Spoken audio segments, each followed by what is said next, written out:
By golly, it's amazing. It sounds like something you'd hear on the radio.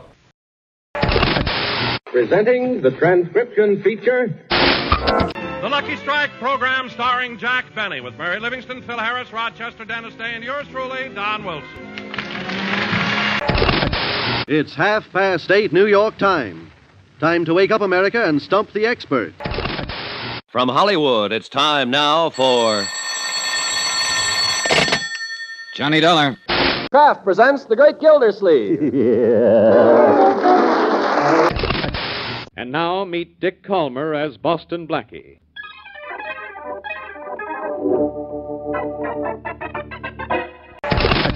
It's the Phil Harris Alice Faye Show, presented transcribed by the makers of Rexall drug products. And now it's time to meet the men from the ministry.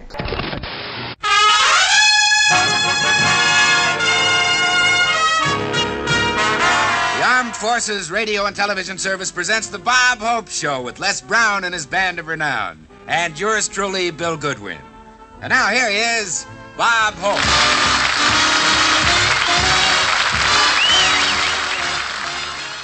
Greetings, I'm Kevin Lauderdale. I never get tired of the Christmas episodes of old-time radio shows, usually comedies. There's so much they can do, and they do it all. There'll be two right now, starting off with our Miss Brooks. Really just one historical note. A Tom and Jerry is an alcoholic drink. It's kind of like eggnog. It's got hot rum, egg whites. It was created in the 1800s. Now, the animated cartoon characters of Tom and Jerry, the cat and the mouse, debuted in 1941. The two were sort of a team-up in their first cartoon, but they had other names. The cat was Jasper, the mouse was Jinx. It was supposed to be a one-off, but once MGM decided to make more, they needed something else to call them. MGM animator John Carr suggested Tom and Jerry. Now, nothing is more natural for a male cat to be named Tom cat, but a mouse has no previously suggested name, unless you like hot toddies at Christmas.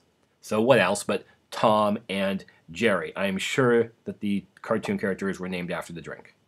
From December 19th, 1948, our Miss Brooks, The Magic Christmas Tree. Our Miss Brooks, starring Eve Arden.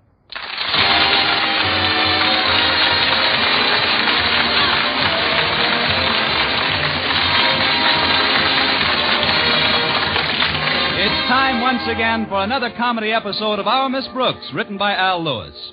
Well, most of us spent Christmas Eve with our families and friends. But our Miss Brooks, who teaches English at Madison High School, wasn't quite so fortunate. No, my family was too far away to visit, and it seems my friends had other plans.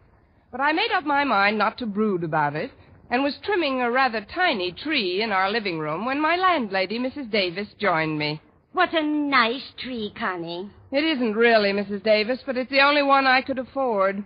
Oh, what did you pay for it? I found it in a vacant lot. What I like about it is the size. It's not too big or too small. It's just too small. I'd like to stay here and celebrate Christmas Eve with you, Connie, but I promised my sister Angela I'd come over to her place. You remember Angela? The absent-minded one? Oh, certainly, Mrs. Davis. She always got a big thrill out of the holidays, even when we were girls. Of course, the poor dear could never remember when it was actually Christmas. And one Christmas morning, she did the funniest thing. What's that, Mrs. Davis? What's what, dear? What did Angela do? Angela? Your sister. My sister?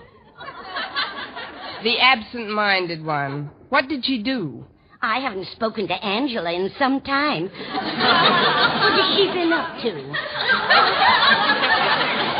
That's what I'd like to know. Maybe I can refresh your memory. Christmas morning, Angela did the funniest thing. Christmas morning isn't until tomorrow, Connie. You must be confused. Well, don't worry about it. I only get these spells once in a while. Well, you shouldn't let it go, Connie. If you don't mind my offering a little advice, I'd like to suggest that you train your mind to concentrate more. I'll do it, Mrs. Davis. Now, I've developed a little scheme which works wonders for me. Supposing you have trouble remembering where you put things around the house. Well, you just keep repeating the location to yourself with a sort of rhythm. For example, I just chant to myself, the mustard's in the closet, the bread is in the box. The mustard's in the closet, the bread is in the box. The mustard's in the closet, the bread is in the box. Now, isn't that simple? Oh. Mustard's in the closet, bread is in the box. That's wonderful, Mrs. Davis. If anybody wants a mustard sandwich, you're really ready. Yes. Now, before I do anything else, I want to invite you to join me tonight. Join you? Yes, dear. I'm going over to Angela's house? That's right. She's so cute with that little absent mind of hers. Why, sometimes she forgets what she's talking about right in the middle of a sentence, and oh, dear me, I hope that cat's got enough milk. Well, I'm sure if we, but then, maybe someday, or if it doesn't seem too, and that's why I can't join you tonight. Thanks anyway, Mrs. Davis. I'll just spend a quiet evening at home here. But how about Mr. Boynton? Don't tell me he was too shy to ask you for a date on Christmas Eve. Why do you think there's mistletoe on all four walls? No, Mr. Boynton asked me all right, but then he canceled yesterday. Said he's going upstate to visit his folks for a couple of days. But don't worry about me, Mrs. Davis. I'll have a gay time. I'll listen to the radio, read, and from this window I can see our neighbor's television antenna. But what about the little gifts you've got for Walter Denton and Mr. and Mrs. Conklin and Harriet? When are you going to deliver them? Oh, they told me not to bother. They said we'd exchange on the 26th. The 26th? But I don't think the day after Christmas is the time to exchange gifts. You don't? You should see the department stores. What's that, Mrs. Davis? It's Minerva. Where are you, dear? Oh, she's over by the tree. Here, Rover. Minerva. Isn't it the strangest thing how she bites at the pine needles? I guess the rosin in them appeals to her. I'd swear she likes the taste of it. I guess to her it's like a Tom and Jerry, or rather a Minnie and Mickey. Come on, Minerva, come on over here. We might as well get friendly. We're going to spend the evening together. Well, I'll be running along now, dear. I hope you won't feel too lonely. Oh, I'll be fine, Mrs. Davis. After all, I do have an imagination. I'll hang my stocking up in a little while, and then when I'm pretending that I'm asleep, I'll sneak in and fill it. Oh, before you know it, it'll be midnight. Midnight of Christmas Eve. I can just picture it. A short, thin man in a black suit comes sliding down the chimney with an empty bag. St. Penniless, the schoolteacher's Santa Claus. Well, at least you're not bitter. Now, Connie, about my sister, Angela? Oh, thank you, dear. About my sister Angela. Yes? Good night, Dorothy. Good night, Bernice.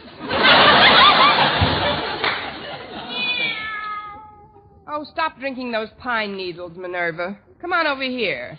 There's a good kitty. Now I'll just settle down in Mrs. Davis's rocker, and we'll have ourselves a nice, quiet rock.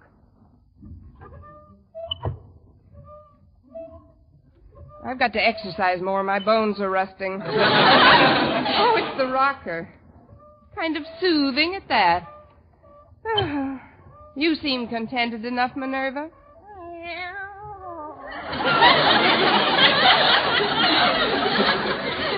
'Twas the night before Christmas, and all through the house not a creature was stirring, not even a mouse. Oops, sorry, Minerva. I didn't mean to upset you, Minerva. Oh, gosh, I'm sleepy. Now, who can that be? Expecting anyone, Minerva? That's funny. There's nobody here. I'm here. Where? Oh, leaning on my knee. What can I do for you? Well, I'm a salesman, but I don't believe in giving any sales talk or sob stories. All I do is tell you what I'm selling. And if you want to buy, okay. If not, okay. Okay, what are you selling? Well, it's Christmas Eve, and I'm just a small urchin, a little on the underprivileged side. And I'm trying to make a few dollars to get some wood to heat our tiny apartment so that while she's singing to my 3 sick sisters, my mother's lips don't turn blue. That's what I like, no sob stories. You're selling handkerchiefs, I'll take 6. Oh, no, ma'am, I'm selling Christmas trees. They're only $1 a piece. But I've already got a Christmas tree. Then I'll make it 50 cents. But I don't need How about a quarter? Look, little boy. Well, payments can be arranged. Please take one, ma'am. These aren't ordinary trees, you know. They're magic. Magic? Yes, ma'am. You'd be surprised what miracles will happen to you if you buy one. Well, a quarter isn't too much to pay for a miracle. It's 50 cents. I thought you said 25. That's when you sounded tougher to sell. Oh. Well, before I melt down to my coal buttons and the stovepipe hat, here's 50 cents. You won't be sorry, ma'am. Here's the little tree. Hey, it is kind of cute at that. Would you like to come in and help me set it up? I can't. I've got to get right home. My sitter's been alone long enough. Sitter? Well, what about your mother and the firewood? Well, that's just a routine. My folks are attending a dinner the other bank presidents are given for Father. With the pitch you've got, you'll have your own bank by the time you're 12. Thanks a lot. Good night, lady, and Merry Christmas. Same to you, you little underprivileged millionaire. I'll put this tree over here. Maybe we can find some extra trimmings for it in the morning. Minerva, will you stop gnawing on those pine needles? I wish I knew what made them so appetizing to her.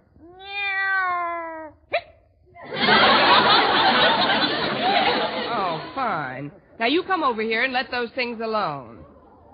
There we are. Well, I guess I'm not the only one that's spending Christmas Eve alone, without family or friends. But who can tell?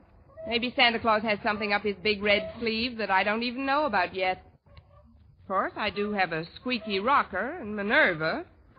Jingle bells, and merry stuff like that. Oh, what fun it is to rock with a big, fat, drunken cat.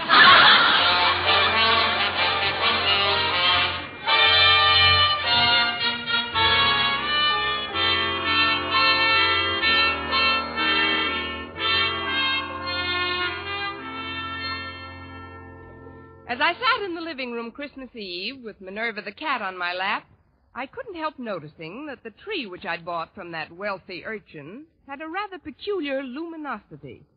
Although there wasn't any artificial illumination, it seemed to glow from deep down in its branches. As I rocked back and forth, I started to get very drowsy. Ooh, little boy said this tree was magic, Minerva. No, I don't believe it either. Still, it is Christmas Eve, and very strange things have happened on Christmas Eve.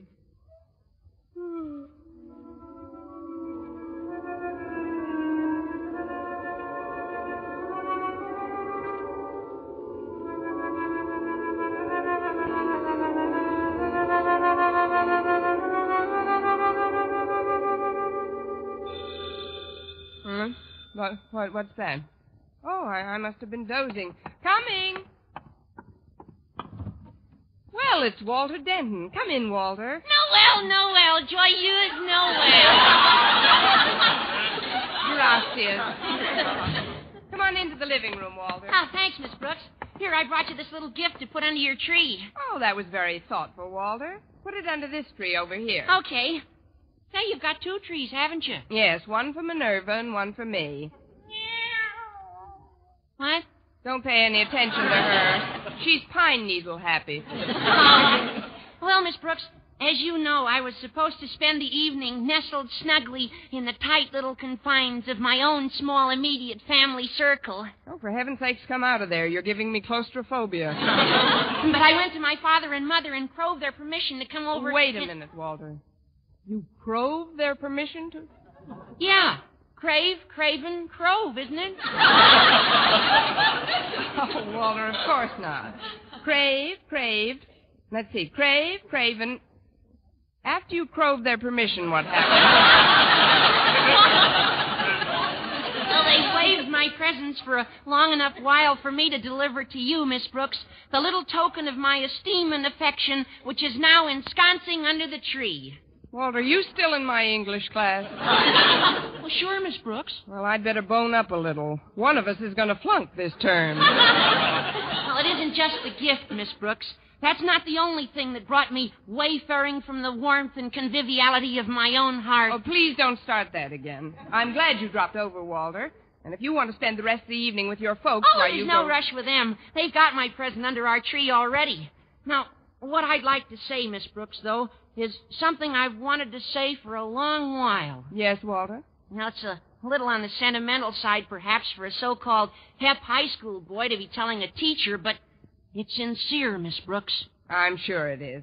It's something I feel deep down inside of me, Miss Brooks, from whence so many of one's warmer emotions stem. That's whence they stem from, all right. Of course, even if it does seem over-sentimental or even downright sticky, Christmas Eve seems to be the time that you can say things like this and not sound over-sentimental or sticky. Christmas Eve is the time to say them. I just hope I hear them by New Year's Eve. What I want you to know, Miss Brooks, is that I'm grateful. For what, Walter? For my association with you during the past semester at Madison High School. Well, thank you, Walter. I've tried to be a capable teacher. Oh, your teaching was nothing. What? I don't mean scholastically. No, as a teacher, you were very adequate. I mean personally. The interest you took in me and my problems. For that, I could never thank you if I lived to be 100. Of course, you'd be gone a long time by then. Merry Christmas to you, too. You don't know what it's meant to me to have your ear whenever I needed it. Oh, it was nothing, really. I have another one. Especially about girls. Gosh, you remember how silly I used to act about girls? Every time one of them looked at me, I giggled like a kid. And then, overnight, I matured. I met the one woman who really mattered. Harriet Conklin.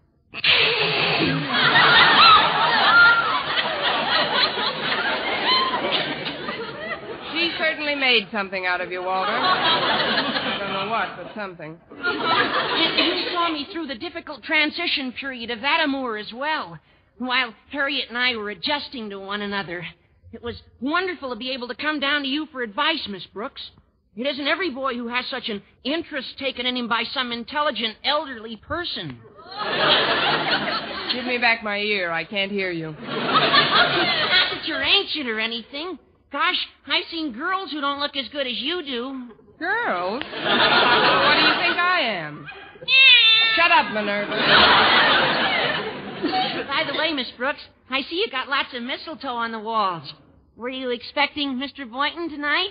Yes, Walter, I was. We were going for a wheelchair ride together. But he had to visit his folks upstate. His folks?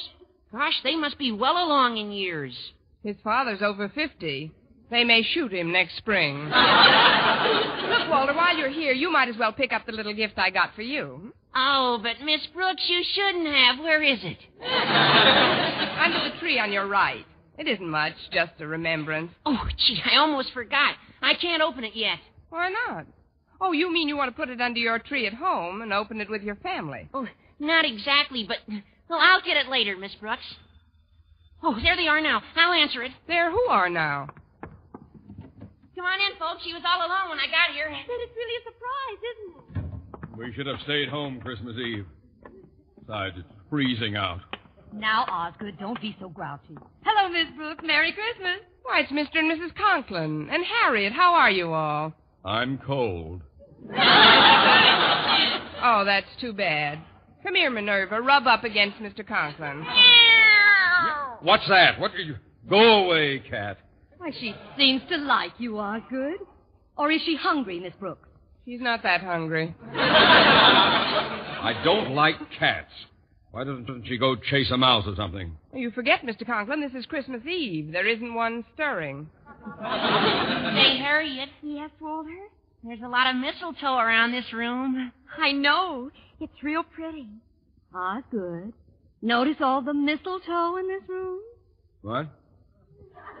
Oh, that green stuff. More often than not, it makes me sneeze. Oh, come on, Osgood. Let's see if it does. Oh, now, Martha, don't embarrass me so. It doesn't make you sneeze, does it, Harriet? I'm willing to find out. Here's a nice wreath of it on this wall. Yeah. Well, here we are. Yeah, here we are.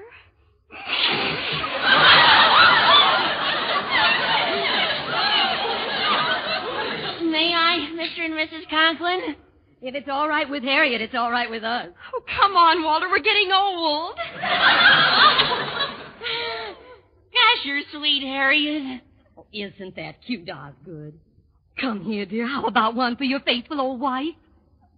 Well, it is customary, I guess. I'm under the stuff. Now, pucker up, dear. Very well. Yeah. You see, I told you.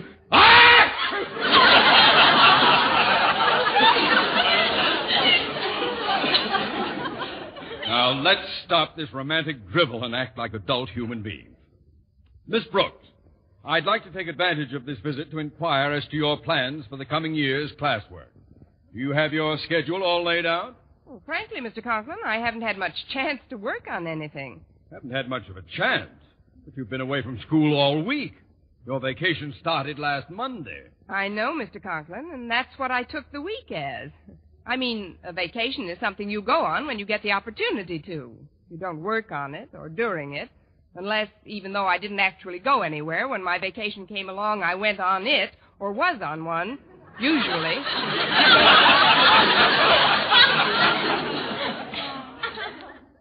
And you wanted to be the head of the English department. Please, Osgood, this is no time to talk of school affairs. We're here to spend part of our holiday with Miss Brooks. It was very nice of you to think about me, Mrs. Conklin. It was nice of all of you. Where are Walter and Harriet? Denton, get my daughter away from that mistletoe at once. But, Mr. Conklin, Harriet isn't allergic to mistletoe. No, but I'm allergic to you. Harriet's almost irresistible sometimes, especially alongside of older women like Mrs. Conklin and Miss Brooks. Saved by the bell. I'll get it. Why, Mr. Boynton, come in. Oh, thanks, Miss Brooks. I thought you were going upstate to see your folks. Well, I was, but they sent me a wire that they wanted to come down here for a week or so. They'll arrive in the morning, so I thought I'd drop this little gift off for you tonight. Oh, but you shouldn't have. Where is it? Let's just put it under the tree in the living room.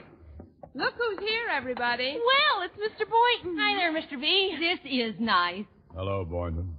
Hello, folks. This is beginning to get more like Christmas Eve every minute. Sit down, Mr. Boynton.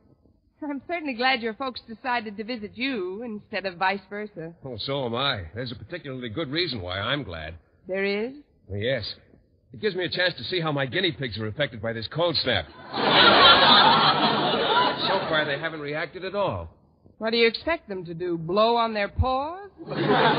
Miss Brooks, have you pointed out the mistletoe to Mr. Boynton? Oh, why don't you stop that nonsense, Martha? It isn't nonsense. Mr. Boynton, look at the mistletoe. Mistletoe? Oh, yes. A very interesting example of the flora found in various areas throughout the globe. An evergreen parasitic shrub, it is indigenous to the regions where apple trees and oaks abound. Now that the lecture is over, may we ask questions? Well, certainly, Miss Brooks. Want to stand under it? Stand under it? Well, you see, because of certain characteristics in its makeup, an allergy is sometimes aggravated by its presence. I'll take a chance if you will. Come on, Mr. Boynton. Yeah, come on, Mr. Boynton. Just bring him over to this wall here. I'll get under it if you like. Well, don't just stand there. Can't you see Miss Brooks is cooking? Well, don't fuss for me. I couldn't eat a thing. Mr. Boynton, don't you know what standing under the mistletoe signifies? I know what it signifies to most people, but to me it's just...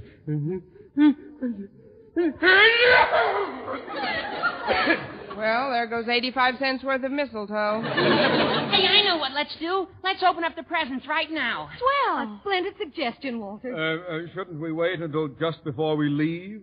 Might be less embarrassing that way.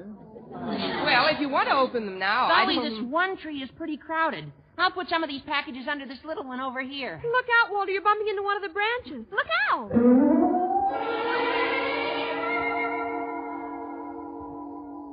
Gosh, I got the funniest feeling when I touched that branch.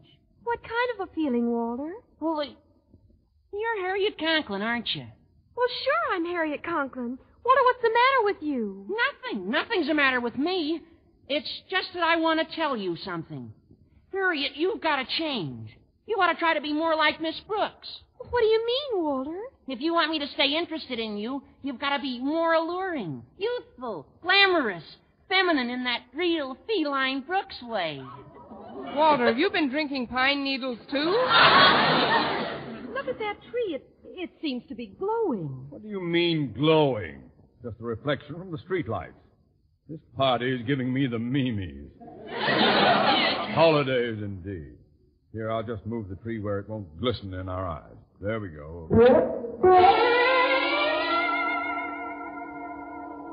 Ho, ho, ho! Merry Christmas! Why, Mr. Conklin. Of course I'm Mr. Conklin. Happy-go-lucky, fun-loving, gag-a-minute Osgood. Gag-a-minute Osgood? Sometimes I've wanted to. Miss Brooks, is that really you standing there? I think so, Mr. Conklin. Why do you ask? Because you suddenly look so different, so intelligent. Miss Brooks, I've made up my mind. You are now head of the Madison High English Department. Well, thank you, fun-loving Osgood. I'm going to put this wonderful tree where it belongs, right in the center of the room. Give me a hand, Boynton. Oh, yes, sir, Mr. Conklin. I'll just take this end here and...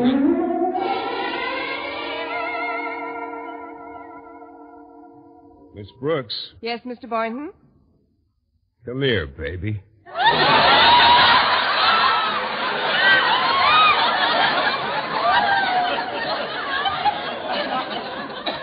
What? I said, come here, Connie. You did not. You said, come here, baby, and I'm here. Look, he's taking her over to the mistletoe. Oh, isn't it wonderful? Well, what are you going to do, Mr. Boynton? Just call me Phil, Connie. And this is what I'm going to do.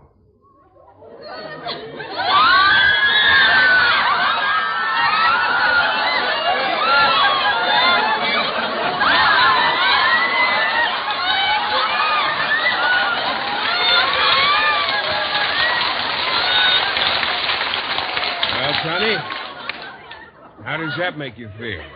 Oh, I feel like I'm in a dream, Philip.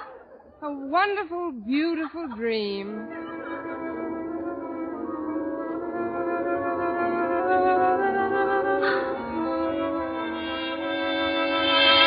Well, what's that? Mr. Boynton, where did you go? Where is everybody? Oh, I must have been dreaming. Well, that's real enough. I'll be right there. Oh, sorry, Minerva. I didn't mean to drop you.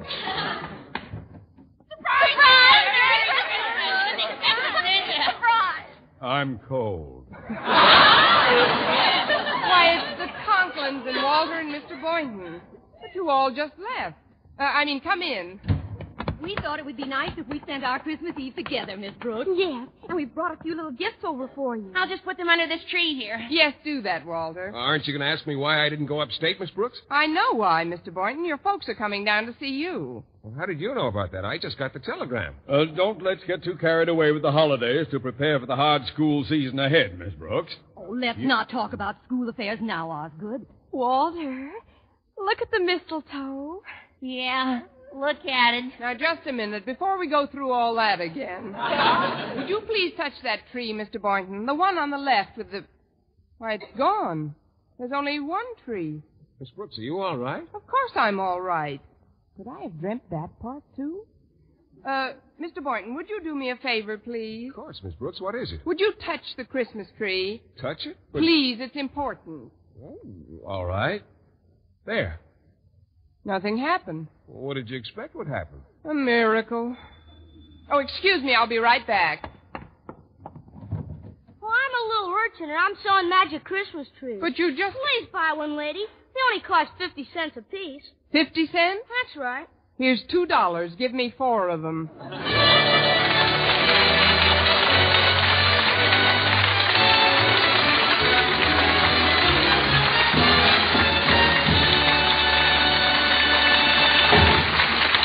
Once again, here is Eve Arden. All over the studio here, there are happy signs of Christmas. Bits of red and green, holly, and some imaginative person even hung some mistletoe in the control room. Must remember to drop in there after the show. But the Christmas spirit is even more evident in the faces of our cast. Together with our sponsor, the Colgate Palmolive Peat Company, makers of Colgate Dental Cream, Luster Cream Shampoo, and Palmolive Shaving Creams, we join in wishing you a Merry Christmas.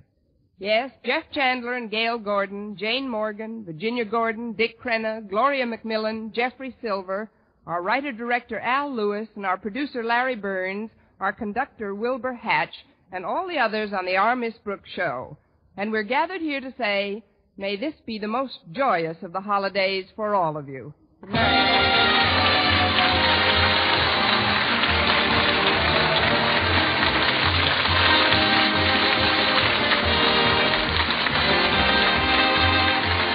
For mystery liberally sprinkled with laughs, listen to Mr. and Mrs. North, the exciting, fun-packed adventures of an amateur detective and his beautiful wife.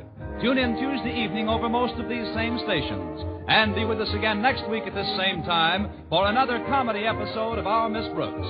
Bob Lamont speaking. This is CBS, the Columbia Broadcasting System.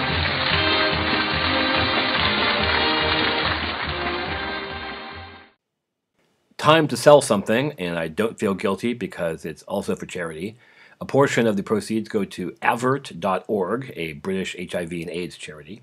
Well, big fans of Doctor Who probably already know about the Outside In anthologies, where every episode of Doctor Who is examined by a different author in weird and wonderful ways.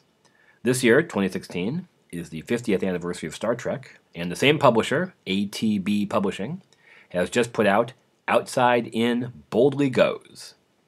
117 writers talking about various aspects of all of the Kirk-era Trek. So that's all of the original series, all of the animated series, movies 1 through 6, Generations, plus Galaxy Quest, the new films, and a couple of other sneaky little things.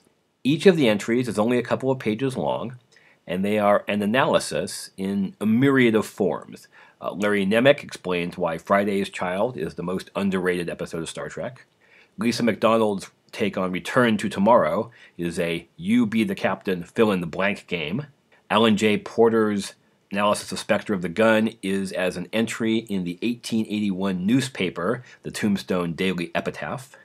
Tony Contento's The Savage Curtain is a playing card set, looks like a deck of Magic, for a card for Kirk, a card for Colonel Green, a card for Abe Lincoln, a card for Genghis Khan. You get it. I present a very short story on the TAS episode, The Time Trap, that spins the ruling council of Elysia as if they were the vestry in the Britcom, The Vicar of Dibley. It's a lot of fun, it's lighthearted, it's for the Trek fan who has everything. I don't think it's on Amazon, so go to atbpublishing.com and look for Outside In Boldly Goes. Here's something for free. You know, I was so busy with the holidays, I completely forgot to plug my own stuff. This came out in November. Nature, the journal, is the world's preeminent scientific journal. It also publishes science fiction. The last page of each weekly issue is the Futures section with short 800, 900-word stories. Lots of top-notch science fiction writers have published there, and me, in November. My story, Box 27, is about the Earth ambassador trying to take care of that last bit of paperwork before we join the Galactic Confederation. It's a lighthearted and amusing story. It only takes a few minutes to read. It was inspired by a brief moment in Carl Sagan's Cosmos. And at the end of the story, there's a link to the blog post I did about what inspired me to write it. All you have to do is, do some Google searching. Box 27, in quotes, that's the digits, box space 27. Kevin Lauderdale, also in quotes, two separate things in quotes. Should pop it up. Enjoy. And now, back to our old-time radio. Here's another episode of Meet Me at Parky's,